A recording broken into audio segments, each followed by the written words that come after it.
Thomas and friends. Percy and James in the middle.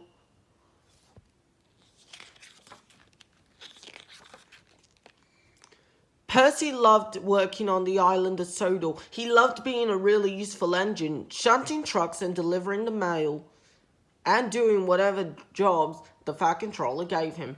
There was one thing that Percy hated though, and that was being a middle engine. When he was in the middle of a train with trucks in front of him and trucks behind him, it was no fun at all. One day, Percy was happy collecting trucks from the smelter yards where Aryan and Bert worked. Percy was enjoying himself so much he did not notice the crafty expression on Aryan and Bert's faces. They knew Percy hated being a middle engine. Before he knew it, Percy was stuck right in the middle of the train. Aryan and Bert had tricked him. "Oh no," said his driver. "Now we're going to have to go slowly." Percy was chuffing slowly and crossly along when James came wishing past. "It's slow Coach Percy," he whistled gleefully. "You'll be laughing on the other side of your buffers if you were stuck in the middle," grumbled Percy, and he fumed all the way to the coaling plant. At the plant, Percy shunted his trucks onto the tipper's loading ramp one by one, and the coal was unloaded. He knew he was not allowed to cross the loading ramp until the tipper had been turned off, but just then, Henry arrived to pick up coal. He bumped into the trucks, who bumped into Percy. Before he knew what was happening, Percy was pushed on to the loading ramp. "Help!" he cried. "I'm not a truck." But no one could hear him. He was hoisted into the air, tipped over and lowered down again.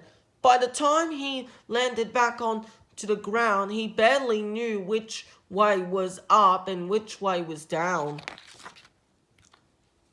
That night, the Fat Controller spoke sternly to Percy. "I am very disappointed in you," he said. "You have caused confusion and delay."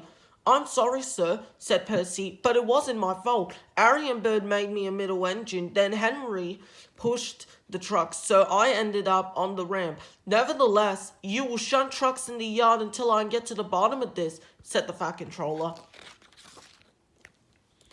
"Pah," said James to Percy. "I could handle Aryan and Bert even if I had bent buffers and a busted boiler." The Fat Controller was listening. "Then you will do Percy's run to the smelter," he said. "Yes, sir," said James, sounding a bit less sure of himself. The next day, James set off to work, determined not to let Aryan and Bert get the better of him. "Hello, James," oiled Bert. "Come to learn how to be a middle engine just like Percy?" "Just get my trucks ready," ordered James in his most important voice. As James backed up to the trucks, he was certain that Aryan and Bert would not dare try to get the better of him, but he was wrong. Before he knew it, James was a middle engine too, just like Percy, chortled Ari. "I am not like Percy," huffed James. I am not moving." And he didn't. When the Fat Controller heard what was going on, he sent Percy to fetch James. Percy was really pleased to stop shunting trucks in the yard, and he thought it was very funny that James had ended up as a middle engine. Percy buffered up to James, who still had not moved, and took him and all the trucks to the docks. When the docks manager saw Percy, he thanked him for being right on time. "But what is that big red engine doing in the middle?" he asked. "Learning to be a middle engine," laughed Percy. James covered himself in steam, hoping nobody would see him. It was no good. There was only one big red engine on the island, and everyone knows that his name is James. The end.